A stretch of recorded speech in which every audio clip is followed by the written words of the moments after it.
Assalamualaikum and yo. Alhamdulillah, Allahumma sholli ala sayyidina Muhammad. Kali ini dalam video ini kita akan membahas sekilas tentang ekor lidi. Seperti apa ekor lidi itu?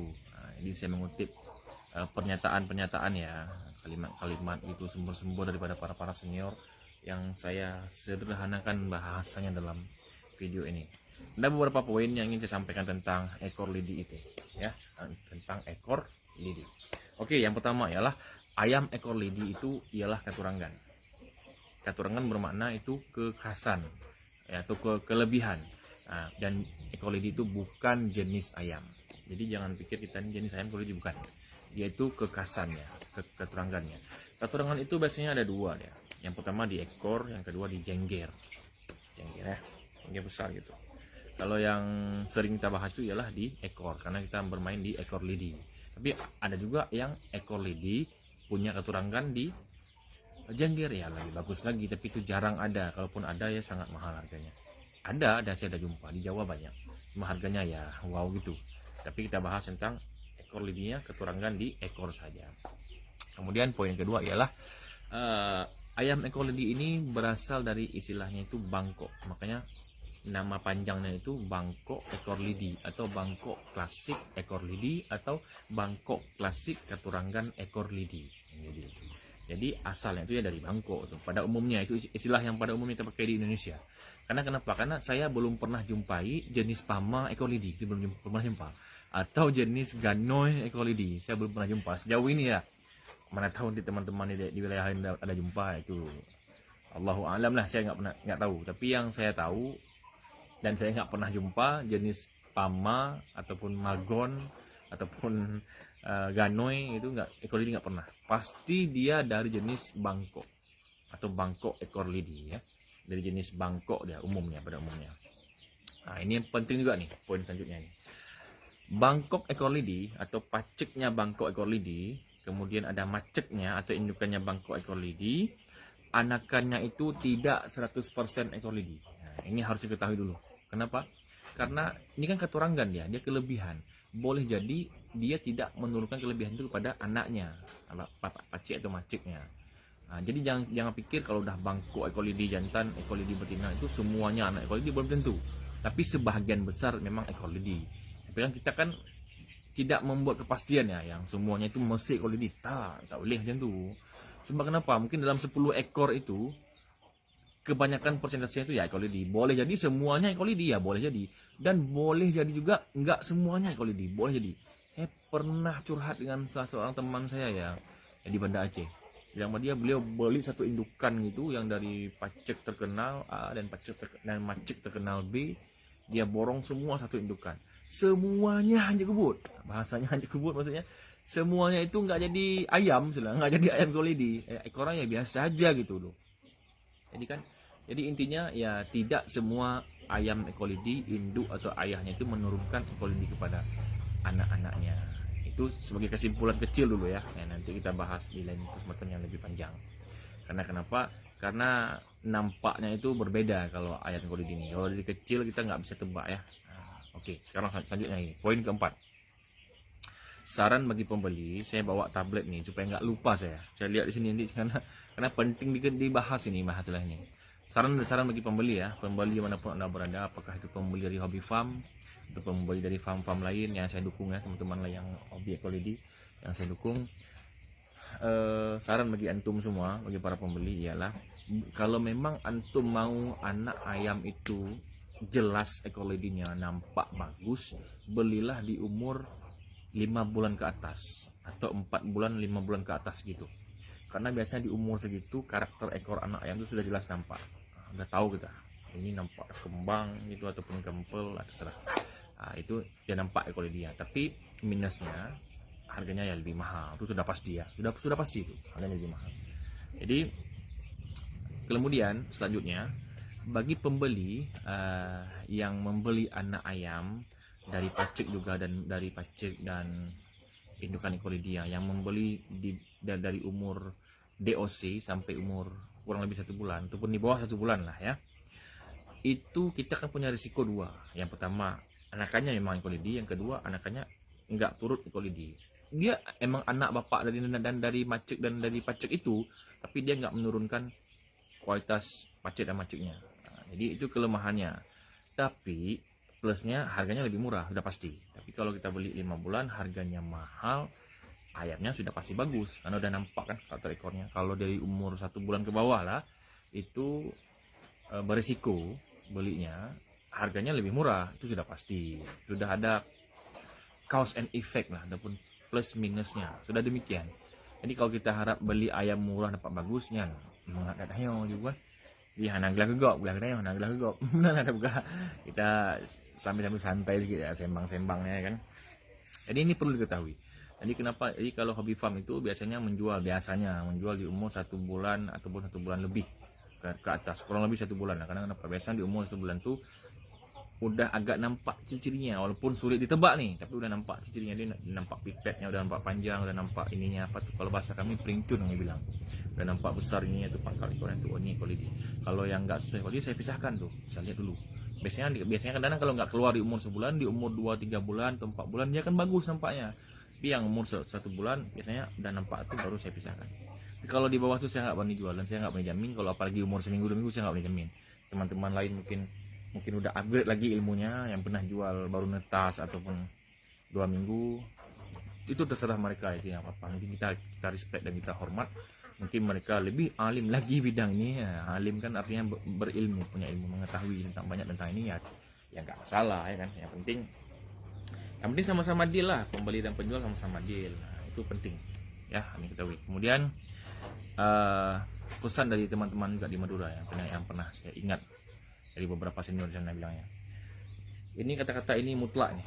Apa bilang ini? Tidak ada ayam ekor lidi yang kakunya itu seperti penggaris. Tidak ada, tidak akan pernah jumpa yang seperti itu. Karena apapun cerita, ekor lidi ini mesti akan bahasanya di pelurut. Nah, jadi kan kalau emang mau ikut kontes pun dikasih waktu 15 menit untuk dipelurut, dirapikan maksudnya. Karena ekornya itu kan nggak mungkin, dari hukum fisika pun nggak mungkin kalau lebih dari 40 cm dengan batang yang lemah, dia kan pasti akan jatuh ujungnya gini. Kecuali kawat itu baru lurus. Lidi, coba lihat lidi kan pasti gini juga ujungnya. Lidi ini pohon kelapa, nah pasti gitu juga. Jadi harus dibarengi dengan ilmu juga lah ya. Jadi tidak ada istilah ekor kaku seperti penggaris, itu tidak ada. Yang maksudnya yang sandarnya ya, yang bawaannya nggak ada, dia pasti lembut. Jadi kenapa ada kok lihat di kontes di nasional ataupun kontes di mana lah di Indonesia, di mana daerah manapun, ekornya bagus, itu sudah dipreteli atau sudah dikakukan, sudah dirapikan lah bahasanya yang lebih enaknya. Nah, jadi gitu. Jadi kenapa lihat pas beli di sana lain bagus sampai sananya. Jadi kita harus pandai juga lah ilmu merapikan itu kan seni juga tuh. Apakah ayam itu kempel atau ambiar, itu tidak masalah, itu bagian dari keturangannya, nggak masalah tuh. Bukan masalah ayam itu harus ekolidi itu harus kempel, nggak boleh gitu. Adapun sebaliknya, ekolidi itu harus ambiar, ya nggak boleh gitu dong. Karena kan ini namanya ekolidi, mau kempel mau ambiar terserah. Yang kempel ini biasanya sandar kopali, yang ambiar ini biasanya sandar makordi atau pahim. Yang nggak masalah, itu sama-sama selera masing-masing, yang kita nggak bisa maksain selera kita pada orang lain ya. Dan saya sangat respect, dan saya suka dua-duanya. Kempel saya suka, ambiar suka juga, sama-sama suka. Karena saya suka ekor lidi. Nah, gitu. Itu sebagai bahan pertimbangan bagi kita ya. Mungkin kalau kita dalam bercakap kita harus hati-hati juga lah. Nah, jangan mengutamakan kepentingan sendiri juga, kepentingan orang lain. Itu penting curhat saya juga ya. Karena saya lihat ada orang yang memang cinta betul ke kempel, jadi agak benci ke ambiar. Ataupun sebaliknya, cinta betul ke ambiar, agak benci ke kempel. Nggak boleh gitu. Kita harus terbuka lah, karena rambut sama hitam, isi kepala kan nggak sama. Kita ini berbeza-beza, kata guru saya macam itu. Nah, lebih kurang macam itu. Terus ada poin selanjutnya ini, ada juga, ini penting juga dibilang sama senior tuh. Tidak ada yang bisa menjamin semua anakan ekor lidi itu akan ikut pacek dan macetnya. Tidak ada yang berani jamin tuh, nggak ada yang jamin. Tapi umumnya ini kalau pacek ekor lidi bagus, yang macek ekor lidi bagus, anaknya insya Allah bagus. Kan udah pernah saya bahas di video sebelumnya. Tapi kita kan nggak berani jamin, pasti bilangnya insya Allah bagus. Kalau paceknya bagus, anaknya pasti bagus. Nggak boleh. Ini benda tak pasti. Benda akan berlaku lagi ke depan nih, tidak tahu lagi macam mana. So belum tentu bisa dipastikan anak itu ikut ayah atau mamanya terekor ya, karena ini keturunan. Jadi itu penting untuk diketahui.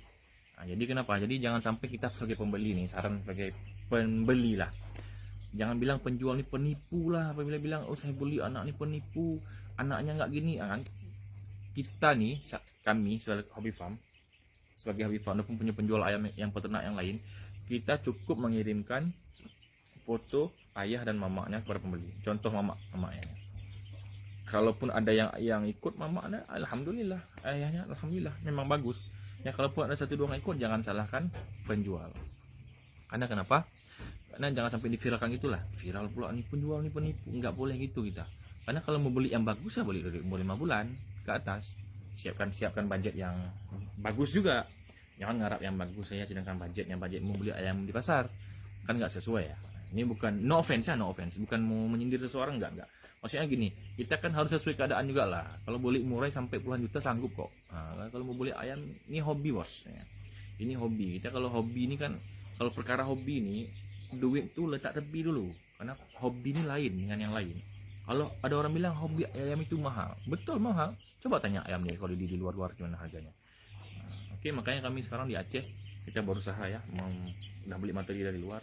Kita usahakan breeding yang bagus supaya dapat hasil yang bagus. Kita pula yang kirim keluar ataupun memenuhi standar orang Aceh sekarang untuk membeli ayam. Jadi pesannya itu tidak boleh memviralkan ya sebutan penipu apabila kita dapat anakan koledi di bawah umur 1 bulan, apalagi 7 hari memang nggak nampak apa-apa, jantan betina pun kita nggak tahu. Kalau sebulan udah dapat ciri-cirinya jantan betina atau gimana. Makanya kami Happy Farm lebih prefer ke umur sebulan minimal atau sebulan setengah jualnya. Itu udah tahu jantan betina, itu udah tahu, udah nampak ciri-cirinya. Jadi lebih enak lah untuk diketahui ya jenis kelaminnya, dan karakter ekornya pun sudah mulai bisa ditebak. Kalau umur 5 bulan udah nggak usah tebak lagi, udah pasti nampak bagus ya. Oke. Kemudian untuk peternak juga, saran-saran kepada peternak dan teman-teman lain ya. Kita pun nggak boleh menggaransi ya ayam itu menjadi bagus, nggak boleh. Karena ini pasti bagus anaknya, paling kurang menggunakan bahasa insya Allah lah. Ini insya Allah bagus, ataupun kasih nampak foto contoh kakak netingnya, abang netingnya, yang udah anaknya kayak gini, insya Allah bagus. Ya, kalau yang beli umur 1 bulan ke bawah lah. Karena kalau kita garansi terus anaknya pasti bagus, kita mendahului takdir lah, mendahului ke sesuatu yang akan terjadi. Kalau menurut saya itu jangan. Jadi merusak citra juga lah. Dan seperti berbohong. Ya jangan bilang juga ini anaknya pasti bagus ya. Intinya kita sesuaikan keadaan. Yang udah kayak gini, insya Allah bagus.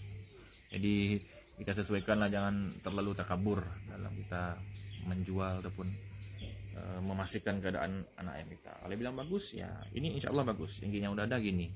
Jadi intinya kepastian itu tidak pasti di umur 1 bulan ke bawah itu nggak pasti ayamnya gimana. 5 bulan baru pasti, paling kurang 3 bulan. Itu 3 bulan itu udah mulai nampak pasti juga lah bagus yang karakter ayamnya. 5 bulan itu udah pasti kali, udah jelas sekali bagus ayamnya, nampak ekor kayak ini gitu. Tapi kalau mau yang harga murah sedikit ya umur di bawah, yang umur 1 bulanan gitu, jadi lebih terjangkau ya.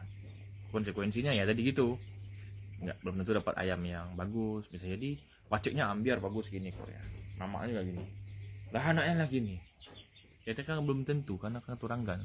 Kan kita bahas ini kan ekolidi ini kan keturunan. Jadi kita harus menyesuaikan keadaan. Dengan ekolidi kita bersatu untuk memajukan ayam hias khususnya di wilayah Aceh. Demikian, salam satu Happy Farm. Terima kasih, mantap.